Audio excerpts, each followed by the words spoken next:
Hi everyone, Rupesh is my name. I hope you all are doing well and enjoying my lectures. आज से दोस्तों PT का जो है डिस्कशन का सीरीज चालू हो रहा है। तो हम लोग जितने फैकल्टी है इस चैनल पे सबने अपना अपना सेक्शन बांट लिया है। तो मेरा जो सेक्शन है वो है इंटरनेशनल रिलेशन का।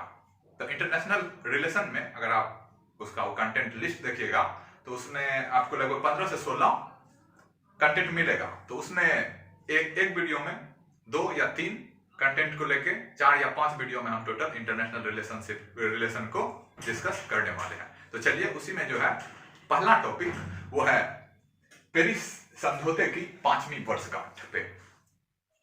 तो पेरिस समझौता जो है ये इस बार वर्चुअली हुआ। क्योंकि जानते हैं वर्चुअली मतलब एक तरह से आभासी।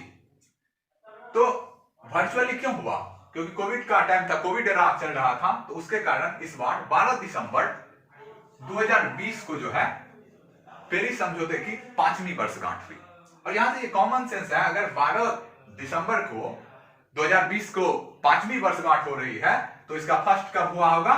12 दिसंबर 2015 को, जो था कॉप का 21 मीटिंग। अब इसमें जो है हमारे मोदी जी इनको संबोधित किए थे। तो मोदी जी ने अपने भाषण में कहा कि भारत जो है 2005 के स्तर से अभी तक 21% की उत्सर्जन की कमी किया है। उत्सर्जन मतलब क्या? कार्बन एमिशन को, ग्रीन हाउस, क्योंकि पेरिस समझौता किससे रिलेटेड है? क्लाइमेट चेंज से रिलेटेड है। तो हम लोग इतना ग्रीन हाउस गैस इमिट कर रहे हैं, तो 2005 के स्तर से हम लोगों ने अभी तक 21% की कमी की है। ये किसने कहा? अपने प्राइम मिनिस्टर मोदी जी ने। किसको? पेरिस समझौते की जो 5वीं वर्षगांठ हो रहा था उसको संबोधित करते हुए। तो यह था मोदी जी का पक्ष।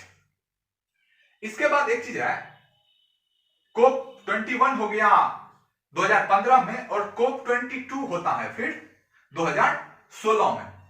यह हुआ था मोरक्को में। मोरक्को अगर आप अफ्रीका का मैप देखिएगा तो अफ्रीका में नॉर्थ वेस्ट साइड से पड़ता है एक कंट्री जिसका नाम है मोरक्को। तो मोरक्को में जो हुआ ये कोप 22 का मीटिंग, तो उसमें इंटरनेशनल सोलर अलायंस की जो पहल है उसको इनिशिएट भारत के द्वारा किया गया। और इंटरनेशनल सोलर अलायंस जो है उसका हेडक्वार्टर कहां है? तो आप देख सकते हैं यहां पे गुरुग्राम में। ये कई बार पूछा गया है। तो आखिर ये इंटरनेशनल सोलर अलायंस क्यों बनाने का काम पड़ा पेरिस समझौता में? तो बात क्या है कि हम लोग ग्रीन हाउस गैस का जो इमिशन है उसको कम कर रहे हैं। तो ग्रीन हाउस गैस का जो इमिशन को कम करने के लिए फॉसिल फ्यूल को कम करना जरूरी है। और अगर फॉसिल फ्यूल को हम कम करेंगे तो हमको सोलर एनर्जी पे जोर देना होगा। तो इसीलिए सोलर एनर्जी को बढ़ावा देने के लिए भारत सरकार ने कॉप 22 के मीटिंग में 2016 में ये पहल किया। किसका? इंटरनेशनल सोलर अलायंस का। और इसमें साथ में कौन थे? फ्रांस। और क्या है, ये जो है इस बार का मीटिंग, इसकी मेजबानी हम यहां पे मेंशन करना भूल गए। तो इनकी जो मेजबानी है इस बार फ्रांस और ब्रिटेन के द्वारा किया जा रहा है, किया गया। ये 5वीं वर्षगांठ की क्या है? मेजबानी किसके द्वारा? फ्रांस और ब्रिटेन के द्वारा। अब इसमें क्या है कि हम अपने जो है भारत की सौर ऊर्जा का जो क्षमता है वो देखते हैं कि कितना है। तो 2014 में अगर देखिएगा तो 2014 में ये 2.63 गीगावाट था, जो कि 2020 में बढ़ के कितना हो गया? 36 गीगावाट। तो ये याद रखना उतना जरूरी नहीं है, लेकिन इसका जो अगला पॉइंट है वो याद रखना बहुत जरूरी हो जाता है। और आ रहा है अभी कंपटीशन में भी ये क्वेश्चन कि इंडिया का 2022 तक का, सॉरी यहां पे गलत लिखा गया है, तो 2022 तक का जो टारगेट है वो है 175 गीगावाट का। और 2030 तक का जो है सौर एनर्जी का जो टारगेट है वो है 450। तो ये दोनों चीज जो है make sure to remember it. तो इसको देखते हैं। तो ये हो गया यहां का टारगेट। अब क्या है, चलते थोड़ा इसके बैकग्राउंड में। ये तो समझ गए पीडी में इतना दिया हुआ था। थोड़ा पेरिस समझौता जो है इसके बैकग्राउंड देखते हैं कि ये कहां से चलता आ रहा है, इसका आइडिया शुरू में कब आया, इसकी हिस्ट्री क्या है। तो उसको डेस्टेड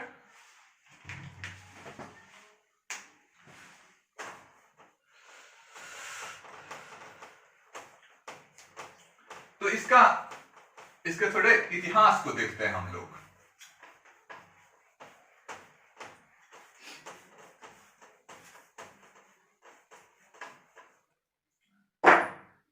क्या है दोस्तों कि इसका जो आइडिया है, सबसे पहले चलना होगा, अगर आप इसके हिस्ट्री में जाइएगा तो 1992 में चलना होगा। 1992 में एक अर्थ समिट होता है। अर्थ समिट 1992 में एक अर्थ समिट होता है। ब्राजील का है बहुत ही खूबसूरत शहर रियो डी जेनेरियो में।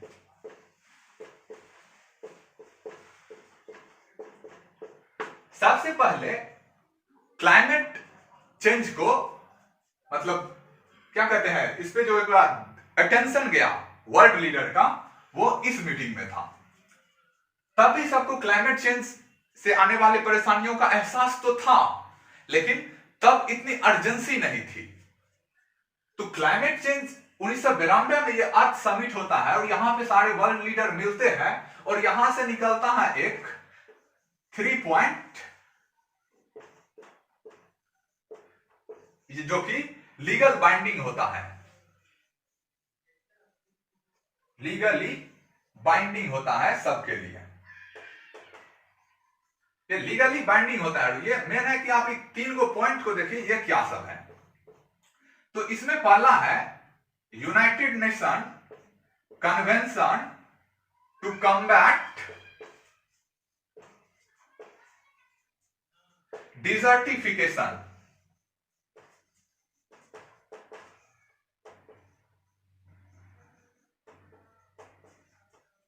डिजर्टिफिकेशन, देखिए डिजर्टिफिकेशन कहने का मतलब है कि जब आया क्या हरित क्रांति, ग्रीन रिवॉल्यूशन आया, तो उस टाइम में बहुत ज्यादा पेस्टिसाइड सबका यूज होने लगा।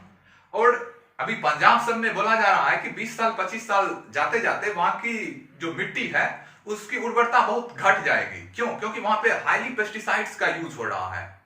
तो इसको कंट्रोल करने के लिए एक कन्वेंशन बना जो कि था UN convention on to combat desertification.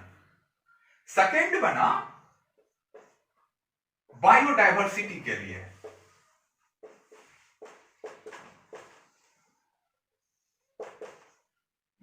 City कहते हैं इसको जैव विविधता हिंदी में।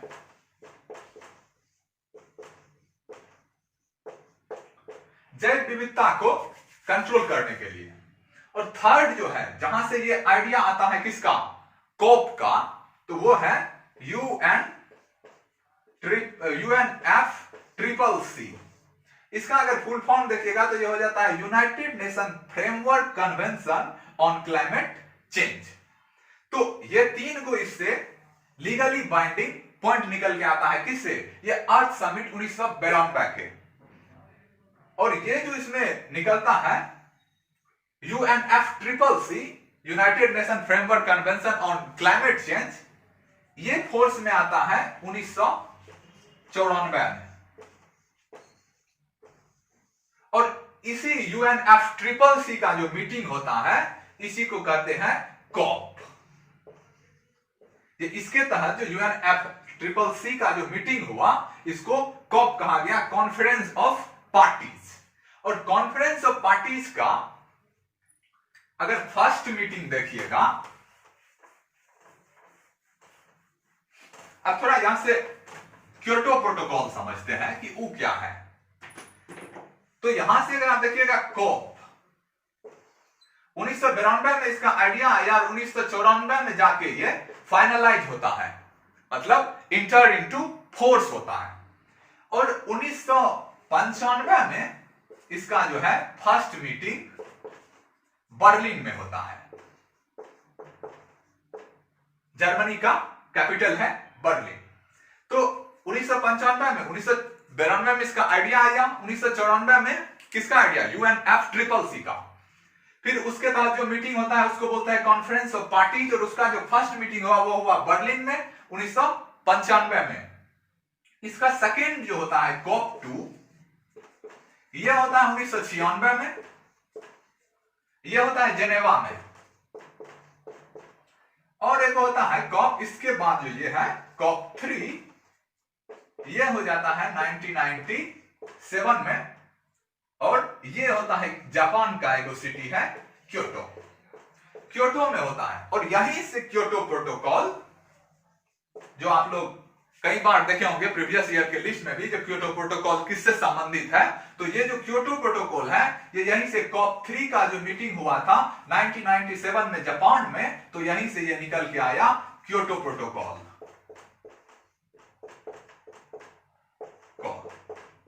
इसमें मुख्य रूप से डेवलप्ड कंट्रीज को क्या बनाया गया, डेवलप्ड कंट्री को उत्तरदायी बनाया गया, किसके लिए, क्लाइमेट चेंज के लिए, और उसको क्या कहते हैं, अपना कार्बन इमिशन जो है उसको कर्ब करने के लिए कहा गया। तो इसमें क्या है क्योटो प्रोटोकॉल, ये वैसे तो देखिएगा तो 1997 में इसका आया, लेकिन 1997 से इसको फोर्स में आते आते 2005 हो गया। और ये 2005 क्यों हो गया, क्योंकि 2001 में देखते हैं कि अमेरिका के राष्ट्रपति बन जाते हैं जॉर्ज डब्ल्यू बुश, और बुश एक रिपब्लिकन नेता थे, और रिपब्लिकन नेता जो है क्या करते हैं, वो लोग क्लाइमेट चेंज को नहीं मानते हैं, उनका आइडियोलॉजी क्लाइमेट चेंज को नहीं मानता है। वो लोग समझता है कि ये एक स्पॉन्टेनियस प्रोसेस है, जिसके थ्रू मतलब ऑटोमेटिक ये अपना क्या कहते हैं, अर्थ जो है वो अडेप्ट कर लेगा और ऑटोमेटिक टेम्परेचर ठीक हो जाएगा, क्लाइमेट चेंज नाम का कोई चीज नहीं है। ये किनका है, रिपब्लिकन का। तो 2001 में बन जाते हैं जॉर्ज डब्ल्यू बुश, और बुश बने और वहां से क्योटो प्रोटोकॉल से अमेरिका को खींच लिया, उसमें पार्टिसिपेट करने नहीं दिया। तो उसके बाद क्या है, तो ये हो गया 2001। तो 2001 में ही फिर 178 कंट्री इसको साइन करता है, किसको, क्योटो प्रोटोकॉल को, और विदाउट यूएस, इसमें यूएस नहीं है 178 में। और फिर 2004 में इसका सदस्य बन जाता है रसिया। तो उसके बाद अब देखिए ना, अमेरिका कुछ भी है तो सुपर पावर है, वो अकेला नहीं आता है तो अपने साथ कई कंट्री को लेके आता है। ऐसे ही रसिया, उस टाइम का दो जो पोल है, तो उसमें रसिया और अमेरिका ये दोनों को आते आते 2004 तक हो गया। तो इसीलिए इसको क्योटो प्रोटोकॉल को 1997 से 2005 तक लग गया। ऐसा है, आप लोग ये क्योटो प्रोटोकॉल क्या है ये भी समझे होंगे, और पेरिस समझौता जो है ये आप लोग की एक अच्छी अंडरस्टैंडिंग इस पे डेवलप हुई होगी। चलते हैं हम अपने अगले टॉपिक की तरफ। तो अगला जो है टॉपिक, मतलब इसमें अगर आप कंटेंट लिस्ट में देखिएगा तो सेकंड है नेपाल के पॉलिटिकल क्राइसिस से। वहां पे क्या हुआ कि केपी शर्मा ओली जो है वो अपने पार्लियामेंट को भंग कर दिए, मतलब डिसॉल्व कर दिए। तो डिसॉल्व कर दिए तो कैसे कर दिए, क्यों कर दिए, इसको थोड़ा इसमें समझने का प्रयास करते हैं। क्या है कि ऐसे अगर देखिएगा आप नेपाल को, तो नेपाल 2015 से पहले एक मोनार्क था, राजतंत्र था वहां पे। 2015 में नेपाल फेडरल डेमोक्रेटिक जो है रिपब्लिक बनता है पहली बार। 2015 में नेपाल कम्युनिस्ट लीडरों के अगुवाई में क्या बनता है, फेडरल डेमोक्रेटिक रिपब्लिक। इसका कहने का मतलब हुआ कि अब वो वहां पे जो सरकार होगी वो जनता के द्वारा चुनी जाएगी, राजा जो होगा वो वंशानुगत नहीं होगा। तो इसका कहने का मतलब राजा नहीं, मतलब लीडर जो कंट्री को लीड करेगा, राजा तो होता ही है वंशानुगत, तो कंट्री का जो मुखिया होगा वो वंशानुगत नहीं होगा। तो 2015 में बनता है नेपाल कम्युनिस्ट लीडरों के अगुवाई में federal Republic, federal democratic Republic. इसके बाद क्या होता है, 2017 में वहां पे होता है फर्स्ट जनरल इलेक्शन। वहां पे भी इंडिया की तरह ही, जैसे यहाँ पे 5 साल चलता है पार्लियामेंट का टाइम पीरियड है, उसका एरा है, टाइम पीरियड है, तो वहां पे भी जो पार्लियामेंट का टाइम पीरियड है वो क्या है, 5 साल है। तो 2017 में हुआ वहां पे चुनाव, और टोटल सीट अगर नेपाल के पार्लियामेंट में देखिएगा तो वो होता है 275, और इसमें एनसीपी, नेशनल कम्युनिस्ट पार्टी जो है ये साउथ एशिया का सबसे बड़ी कम्युनिस्ट पार्टी है कौन? एनसीपी। तो साउथ इसको जो है यहां पे मिला 275 में 174 सीट। और एक वो है नेशनल कांग्रेस। तो नेशनल कांग्रेस वहां की लार्जेस्ट अपोजिशन पार्टी है, जिसको कि मिला 63 सीट मिला। तो वहां पे एनसीपी जो है पावर में आ गई और केपी शर्मा ओली जो है, केपी ओली, वो बन गए वहां के प्रधानमंत्री। और उनके जो राष्ट्रपति है वो कौन है? विद्या देवी भंडारी। तो विद्या देवी भंडारी केपी शर्मा ओली के कहने पर, उनकी संस्तुति पर जो है, कब 20 दिसंबर को अपने पार्लियामेंट को डिसॉल्व कर दिए। और डिसॉल्व करने के साथ ही अगले चुनाव का डेट भी अनाउंस हो जाता है। तो अगले चुनाव का डेट रखा गया क्या? 30 अप्रैल टू 10 मई। 10 मई तक रखा गया है किसका? अगले चुनाव का टाइम। तो आखिर केपी शर्मा ओली क्यों किए? पहले देखिए, डिसॉल्व करने में पॉलिटिकल क्राइसिस है, स्ट्रगल चल रहा है, वहां पे भी power struggle with in party भी है और अपोजिशन पार्टी भी। तो पार्टी में भी अगर देखिएगा तो कम्युनिस्ट पार्टी में एक है प्रचंडा, वो नहीं चाहते हैं कि केपी शर्मा ओली जैसा चाहे वैसा अपने ढंग से चलाए और किसी का नहीं सुने। तो ये पावर स्ट्रगल जो है, अगर पावर स्ट्रगल हो रहा है तो there must be a bone of contention. और वो बोन ऑफ कंटेंशन यहां पे जो है वो क्या है? तो वो देखिए क्या है। हाल ही में एक एक्ट पारित किए कौन? KP Sharma Oli, constitutional council act. और कॉन्स्टिट्यूशनल काउंसिल एक्ट के तहत जितने भी क्या कहते हैं, जैसे डिफेंस से, फिर फॉरेन पॉलिसी से, और जितना संचार से रिलेटेड, मतलब जो भी इंपॉर्टेंट क्या कहते हैं क्षेत्र है, उसकी कमान अपने हाथ में ले लिए। उसके लिए उनको किसी को से कुछ पूछने का, किसी से कुछ एडवाइस लेने का काम नहीं है उनको। ई एक्ट के तहत कहने का मतलब है केपी शर्मा ओली पावर का सेंट्रलाइज कर लिए अपने पास। तो इसके लिए उनके पार्टी में भी दिक्कत है, प्रचंडा विरोध कर रहे हैं उनका, और अपोजिशन तो करेगा ही, स्वाभाविक है। तो फर्स्ट जो है बोन ऑफ कंटेंशन, तो वो क्या है? Constitutional council act. सेकेंड वहां पे चल रहा है कुछ दिन से प्रोटेस्ट, आप लोग अगर गौर किया होंगे तो वहां पे प्रोटेस्ट चल रहा है एक रीएस्टैब्लिशमेंट ऑफ मोनार्क के लिए, मतलब राजतंत्र का फिर से स्थापना। और वो राजतंत्र कैसा होगा? Constitutional monarch. कॉन्स्टिट्यूशनल मोनार्क करने का मतलब है जैसे ब्रिटेन में होता है। अभी भी ब्रिटेन में क्या है? राजा बस नाम का रह गया है, लेकिन अभी भी उसका क्या कहते हैं, सर्वोच्चता, उसको पैरामाउंटेसी माना जाता है, पैरामाउंट राजा को ही माना जाता है। तो यहाँ पे रीएस्टैब्लिशमेंट ऑफ जो है मोनार्क, वो करने के लिए प्रोटेस्ट हो रहा है। तो सेकेंड बोन ऑफ कंटेंशन ये हो गया। और थर्ड, वहां भी की भी अपोजिशन पार्टी जो है वो भी एक हिंदू राष्ट्र की मांग कर रही है, तो उसके लिए भी प्रोटेस्ट चल रहा है। तो ये तीनों जो है बोन ऑफ कंटेंशन किसके लिए? केपी शर्मा ओली को इसके लिए लीड किए, किसके लिए? पार्लियामेंट को डिसॉल्व करने के लिए। और उन्होंने कब? 20 दिसंबर 2012 को अपने पार्लियामेंट को डिसॉल्व कर दिया। क्यों? क्योंकि इसके बाद अब जब तक इलेक्शन होगा 30 अप्रैल 10 मई तक, तब तक उनके हाथ में सारा पावर रहेगा। अब 10 मई तक उनको कुछ भी करने के लिए किसी से कुछ पूछना नहीं पड़ेगा, और वो अपने हिसाब से काम करेंगे, और वो सोच रहे हैं कि इलेक्शन को हम मैनेज कर लेंगे। तो ये हो गया आज का सेकंड। अब चलते हैं थर्ड टॉपिक की तरफ। तो आगे जो है दोस्तों, आज का लास्ट इशू जो है वो है मोरक्को और इजराइल के बीच डिप्लोमेटिक रिलेशन का एस्टेब्लिशमेंट पे जो है सहमति बनी है। तो ये देखिए, राजनयिक संबंध स्थापित करने का पहले मतलब क्या होता है, ये क्यों इतना इंपॉर्टेंट है, क्यों पढ़ रहे हैं हम लोग? तो इसके लिए राजनयिक संबंध स्थापित करने का मतलब होता है कि उस देश से आप एक दूसरे से ट्रेड हो सकता है, एक दूसरे की कंट्री में क्या मूवमेंट हो सकता है पीपल का। तो ये सब, अगर किसी भी कंट्री को अगर कोई कंट्री रिकॉग्नाइज ना करे तो क्या होगा? वो आइसोलेटेड पड़ जाएगा ना पूरा वर्ल्ड में। तो इसीलिए डिप्लोमेटिक रिलेशन एस्टैब्लिश करना इतना इंपॉर्टेंट हो जाता है।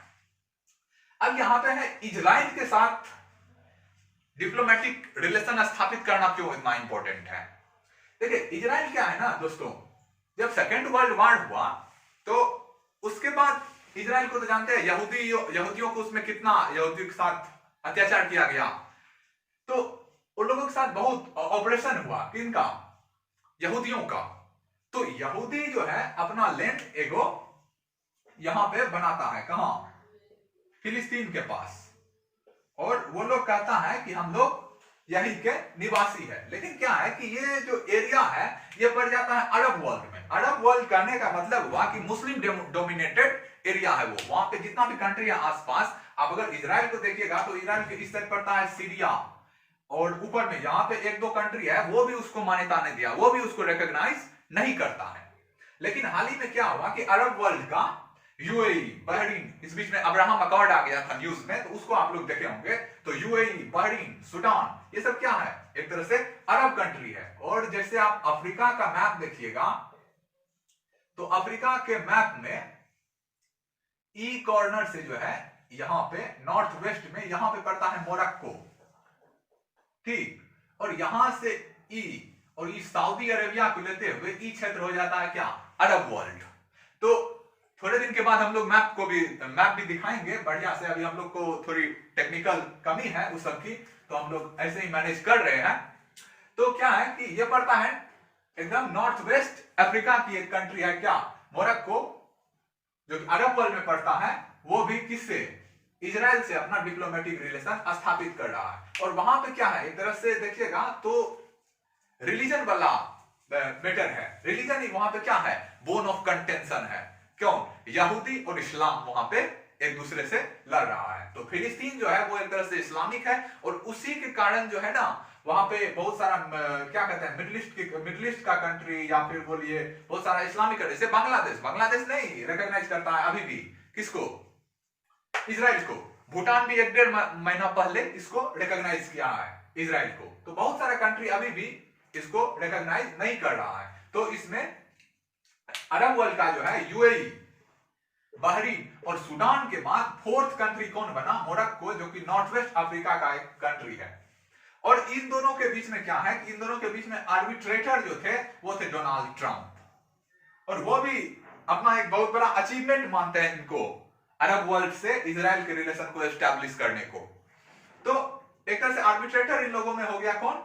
Donald Trump. अब आर्बिट्रेटर अगर कोई है तो अगर कोई क्या कहते हैं सहमति बना, संबंध स्थापित हुआ, दोनों तरफ से डील हुआ होगा। तो डील क्या था ना, एक जगह सहारा, पश्चिमी सहारा मरुस्थल जो है, पश्चिमी सहारा क्षेत्र, वो दो देश के बीच में, अल्जीरिया और मोरक्को के बीच में, मोरक्को के बीच में डिस्प्यूटेड लैंड है ये पश्चिमी सहारा। तो इसको यूएस इस बीच में आर्बिट्रेट कर रहे थे। तो डोनाल्ड ट्रंप ने कहा कि यूएस इस लैंड पे, सहारा पे जो है किसके? मोरक्को की संप्रभुता को मानता है। मतलब वो लैंड अब मोरक्को का है, ये यूएस मानने लगा है।